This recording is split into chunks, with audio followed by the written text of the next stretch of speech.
Quipster kills Loki can kiss my... Oh, hello! Welcome! Quipster Puck here. I'm just preparing for Santa this evening. You know, the fat man himself. What? You don't believe in Santa? Are you serious? Mortals. I guess it's a good thing that tonight's story is about Santa himself. Here, have a listen. I know most people stop believing in Santa once they reach a certain age. However, I believe in Santa. Yes, that's right, I believe in Santa Claus. In fact, I don't just believe, I know without a shadow of a doubt that Santa exists. Just how do I know this? Well, I learned this undeniable truth when I was just a lad. I didn't exactly have the happy, ideal childhood. When my dad wasn't too drunk to move off our filthy bed-bug-ridden couch, he was slapping me around in a drunken rage. My mother wasn't any help either. She was too busy feeding his addiction and telling me what a worthless, ungrateful boy I was for angering my father. My mother never did lay a hand on me, but the words that she shot like daggers from her teeth hurt me more than my father's fists ever could. We lived in a poor excuse of a house, provided in the low-income side of town. Gee, imagine that. A lazy, abusive drunk and his wife that is little more than a servant living in the slums. Nothing more than walking freaking stereotypes, giving everybody around us, even the good folks, a bad name. My neighbors tried to help. Whenever they would see my dad throw me down the steps to our front door or pin me against a wall, they would call the cops. The police were called out to our house so often, you would think my parents were running a donut shop. However, I was a kid, and I was afraid to tell the truth. I couldn't ever tell the police what was really happening. Yes, maybe they would take him away and lock him up for a while, but he would eventually get out, and when he did, I knew I would have his full, unbridled wrath. It was the morning of December 24th, 1977 when I met Santa. My parents had taken me to the mall because my dad needed a new pair of work boots for the new year. As we walked through the dimly lit hall past the various stores, I spotted a brightly lit display. It had the largest Christmas tree I had ever seen in my young life, covered with lights and ornaments of every shape and size. It was a truly magical sight to behold. At the base of the tree was a red throne, upon which a cheerful old man sat, speaking with children, laughing and playing. I had always heard of Santa from the other children in the neighborhood, but my parents were not much for Christmas, and as such, I never had any visits from Santa. I never had the opportunity to sit on his lap and speak to him, tell him how good of a boy I was, and receive a candy cane from one of his elves. I had never seen somebody so happy. Even his clothes seemed to emit cheerfulness, from his black boots to his red hat with a white ball topping it off. It was all so thrilling and magical that I forgot about everything. I forgot that I needed to follow my parents into the shoe store. I forgot that my parents would soon turn around to find me missing. And I forgot about the rage my father would bestow upon me that night for not being a good shadow and following them mindlessly. As my parents walked into the shoe store, I ran over and stood behind the red tape line waiting for my turn to speak with this jolly giant. I watched with tears of joy in my eyes as he spoke to the little girl on his lap asking her if she was good and joking with her. As he lowered her to the ground, his elf skipped over and handed her a candy cane and patted her on the head. Finally, it was my turn. My turn to meet this famous, gentle soul. I had so many questions for him. I wanted to know why he never visited me. Was it because he was afraid of my father? Or was what my mom told me true? That I was a spoiled little boy and didn't deserve Christmas. As I sat on his lap and looked into his twinkling eyes, he said, "Ho ho ho! And what is your name, young man?" Timmy. I said meekly. I cleared my throat, not wanting to sound so timid. After all, I didn't want to offend him and have Santa think I was afraid of him. Timmy, sir. I said slightly louder. Well, nice to see you, Timmy. Now, tell me, have you been a good boy this year? He said with a chuckle. My heart sank. I thought I had been good, but my mother always told me otherwise. Looking down at the ground, I said, No, sir. I try to be good, but I always mess things up and make my mother and father angry. Slightly taken aback by my answer. He paused for a moment, looking my face over with eyes whose twinkle had faded slightly. Suddenly his eyes seemed to light back up. Ho ho ho! Well, Timmy, everybody makes mistakes sometimes. I can tell. You're a good kid and want to do the right thing. He bellowed loudly and gleefully. I had never been so happy. My smile must have stretched from ear to ear. I couldn't believe that Santa thought that I, the child that couldn't wash the dishes good enough, that cost my parents so much money to feed and clothe, and didn't contribute anything back, was a good kid. So, what do you want for Christmas? Santa asked gleefully. I thought for a moment, carefully pondering over everything I could ask for. A new bike.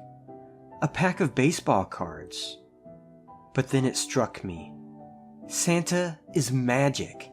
Surely, if anybody could make my parents love me, it would be him.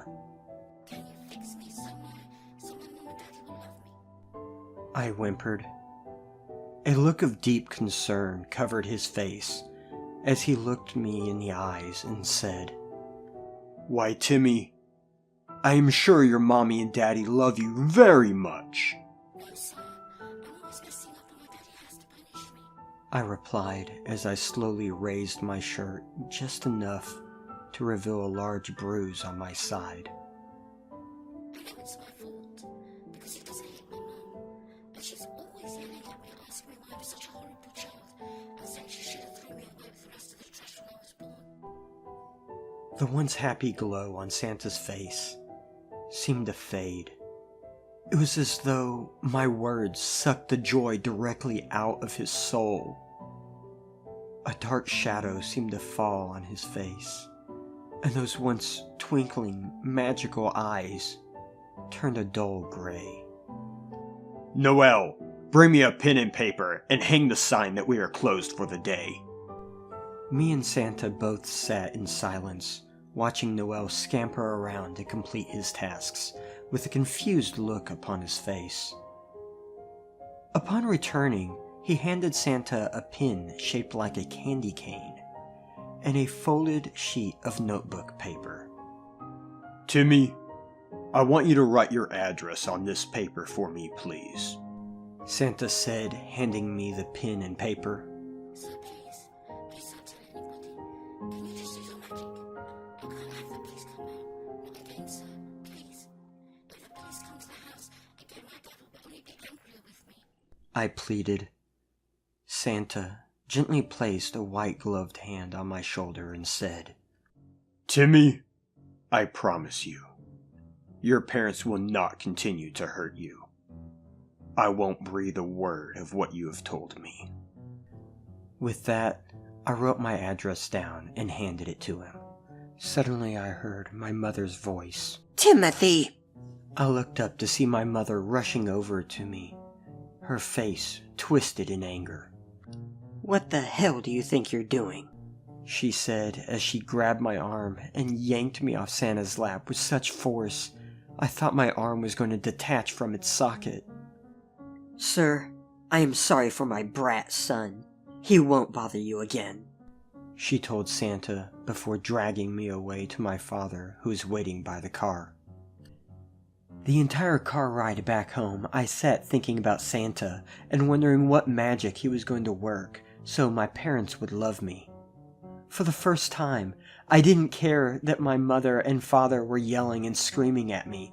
I didn't care what they said, because I knew that soon I wouldn't ever have to hear it again.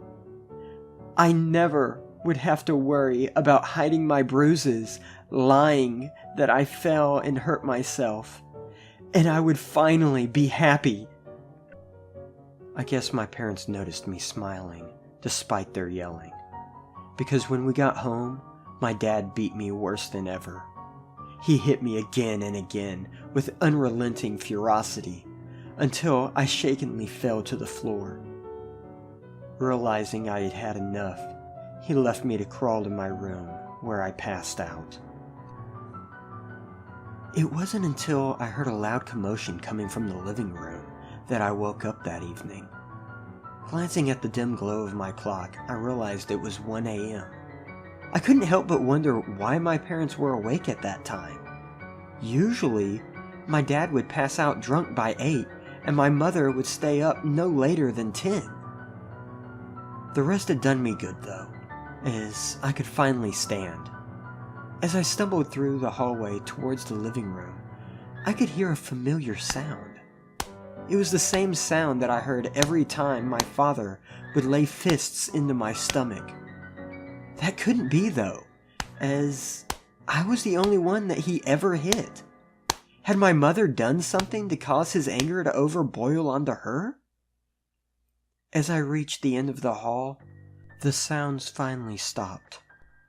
I stood there for what seemed like ages, listening, waiting. I didn't hear my mother crying as I had done so many times before when my father hit me. All I could hear was a deep, heavy breathing, like that of a man who had just ran a marathon at full speed. As I slowly peeked around the corner, I heard a sickening thwop. I watched as my father's head fell to the floor, landing next to the corpse of my deceased mother. I stood there without saying a word, watching, seemingly unable to comprehend the scene I had just witnessed. I must have made some noise, a gasp, or maybe a creaking board, because the man standing over my parents' corpses suddenly turned toward me.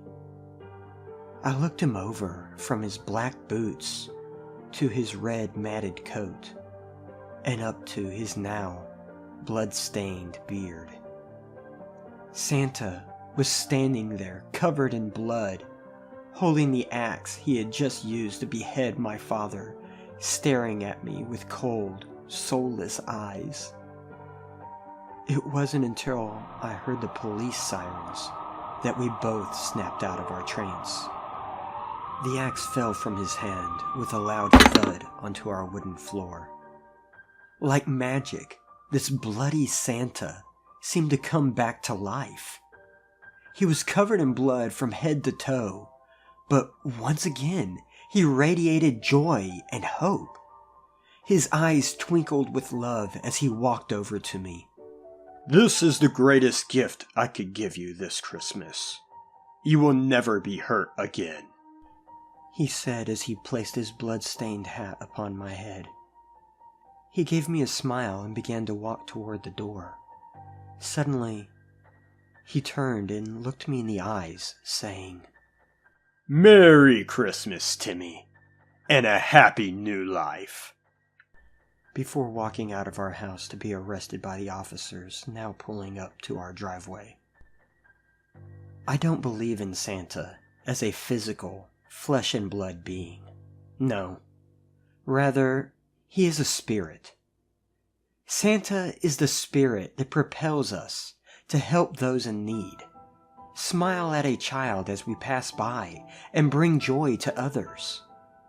He is also the spirit that propels us to do whatever it may take to rescue a child from the dark embrace of those whom would do them harm.